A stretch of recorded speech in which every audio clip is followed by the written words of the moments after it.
श्रीमन्नारायण भगवान की जय। आज मैं आपको कार्तिक महात्म्य सुनाती हूँ।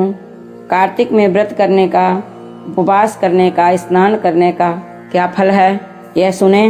कार्तिक महीना जब आने वाला होता है तो पाप घबराता है कि मैं कहाँ जा कर के रहूँगा। एक समय नैमिषारण्य में पुराणों की कथाओं को सुनने के लिए 88,000 ऋषि एकत्रित हुए। ऋषियों ने श्री सूत जी से कहा, है ब्राह्मण, आने वाले कलयुग में प्राणियों का उद्धार कैसे होगा? आप कृपा करके कोई सरल उपाय बताइए। वेद व्यास जी के शिष्य श्री सूत जी को पुराणों की कथाओं को कहने की अपने गुरु से बहुत बड़ी कृपा मिली थी। सूत जी कहते हैं कि ऋषियों, कलयुग में सब पापों का नाश करने वाला कार्तिक महात्मा है। जो प्राणी इसका व्रत करता है वह समस्त पापों से दूर हो जाता है, और जो इसका व्रत और उद्यापन नहीं कर सकता वह इसकी कथा सुनने मात्र से उसका उद्धार हो जाता है। एकाग्र चित्त होकर के कथा सुनिए। एक समय नारद जी ब्रह्मलोक में जाकर सारे जगत के कर्ता से ब्रह्मा जी से विनीत भाव से पूछने लगे, हे पितामह, कृपा करके कोई धर्मोपदेश, ऐसी सुंदर कथा कहिए जो सब पापों का नाश करने वाली हो।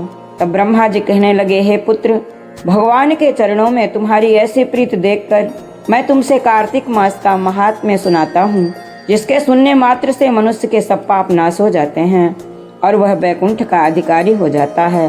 कार्तिक मास भगवान को अति प्रिय है। इसमें किया हुआ व्रत, दान, नियम तथा कीर्तन अनंत फल देने वाला होता है, क्योंकि इस मास में किए हुए भगवत कृत्य से बढ़कर कोई यज्ञ तप नहीं है। अतः सारे संसार की भलाई के लिए तुमने अति सुंदर प्रश्न किया है। मैं इस कथा को तुमसे कहता हूँ, तुम सावधान होकर के सुनो। नारायण कथा सावधान होकर के ही सुननी चाहिए और सावधान होकर के कहनी चाहिए।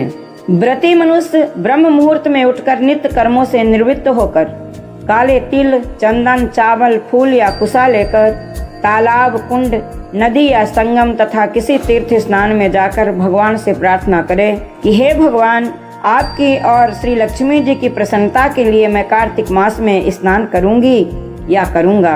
इस प्रकार संकल्प करके श्री गंगा जी, शिव, श्री सूर्य भगवान और श्री विष्णु नारायण का ध्यान करके नाभि पर्यंत जल में प्रवेश करके अच्छी तरह से स्नान करे।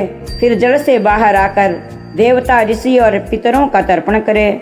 स्नान के पश्चात भगवान की मूर्ति को अर्पण करके तुलसी भगवान का पूजन करे। षोडशोपचार से पूजन करना चाहिए। भगवान को प्रणाम करे। समर्पित होकर के भगवान से कहे, हे प्रभु, हम जैसे हैं आपके हैं, भगवती समेत हमारी रक्षा करिए। हे प्रभु, आपकी सेवा पूजा में, जाप में, पाठ में, हवन में जो भी त्रुटियां हों उसे क्षमा करें, कृपा करें। बोल दे भक्तवत्सल भगवान की जय। इन्हीं शब्दों के साथ कार्तिक महात्मा का पहला भाग, पहला अध्याय समाप्त हुआ। अत श्री राधा कृष्ण अर्पणमस्तु। बोल दे भक्तवत्सल भगवान की जय।